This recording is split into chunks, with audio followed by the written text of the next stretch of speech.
Hello दोस्तों, welcome to Bharat geopolitics. दोस्तों, साल 2026 और दुनिया की तस्वीर तेजी से बदल रही है।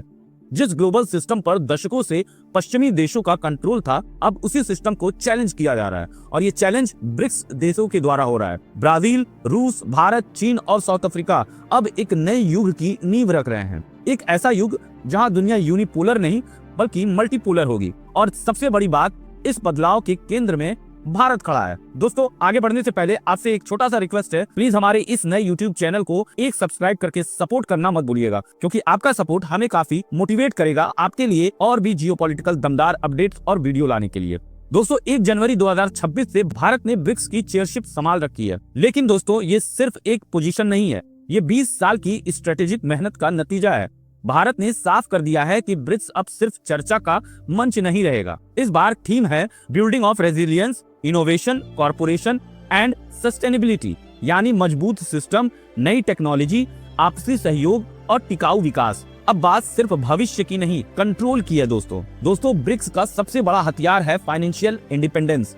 भारत की आरबीआई ने एक गेम चेंजिंग प्रस्ताव रखा है, ब्रिक्स देशों की सेंट्रल बैंक डिजिटल करेंसी को आपस में लिंक करने का। मतलब अब ट्रेड, पेमेंट और ट्रांजैक्शंस के लिए न डॉलर की जरूरत होगी, न स्विफ्ट सिस्टम की मजबूरी। ब्लॉकचेन टेक्नोलॉजी से सीधे तेज और सस्ते पेमेंट। 2025 के रियो समिट में इसका बेस तैयार हुआ था और अब 2026 में भारत इसे ब्रिक्स ब्रिज प्लेटफॉर्म के रूप में आगे बढ़ा रहा है। दोस्तों, सोचिए, अगर भारत, चीन और रूस लोकल करेंसी में ट्रेड करने लगे तो डॉलर की पकड़ कितनी कमजोर हो जाएगी। और यही असली आर्थिक आजादी है। अब आते हैं डिफेंस और सिक्योरिटी पर।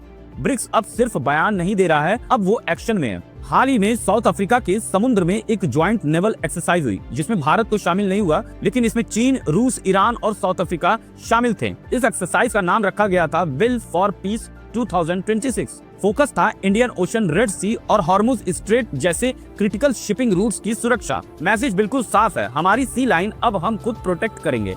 भारत के लिए ये बेहद अहम है, क्योंकि हमारी 90% ट्रेड समुद्र के रास्ते होती है।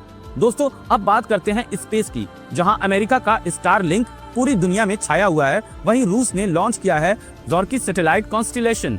ये स्टारलिंक का डायरेक्ट कॉम्पिटिटर है। 2026 से इसका मास प्रोडक्शन शुरू होगा। High speed internet, remote areas में कनेक्टिविटी और सिक्योर कम्युनिकेशन। ये सिर्फ इंटरनेट नहीं है दोस्तों, ये मिलिट्री कमांड और इंडिपेंडेंट स्पेस टेक्नोलॉजी है। रशिया के स्पेयर प्रोजेक्ट के तहत सैकड़ों सैटेलाइट्स आने वाले हैं, स्पेस में भी वेस्टर्न मोनोपोली को चुनौती देने के लिए। दोस्तों, डिजिटल करेंसी, नेवल पावर और स्पेस टेक्नोलॉजी, ये तीनों चीजें एक ही कहानी कहती हैं कि ब्रिक्स अब सेल्फ रिलायंट ग्लोबल सिस्टम बना रहा है। भारत की चेयरशिप में ये प्रोसेस और भी तेजी से आगे बढ़ रहा है। 20 साल बाद ब्रिक्स अब उस मोड़ पर है जहां दुनिया का पावर बैलेंस बदल सकता है। अब उभरती अर्थव्यवस्था अपनी किस्मत खुद लिखेंगी। आप क्या सोचते हैं, क्या ब्रिक्स सच में वर्ल्ड ऑर्डर बदल पाएगा या फिर कमजोर पड़ जाएगा? कमेंट में अपनी राय जरूर बताइएगा। वीडियो पसंद आए तो लाइक, शेयर और सब्सक्राइब जरूर करिएगा। मैं मिलूंगा आपसे अगली बड़ी जियोपॉलिटिकल अपडेट के साथ। तब तक के लिए जय हिंद, धन्यवाद।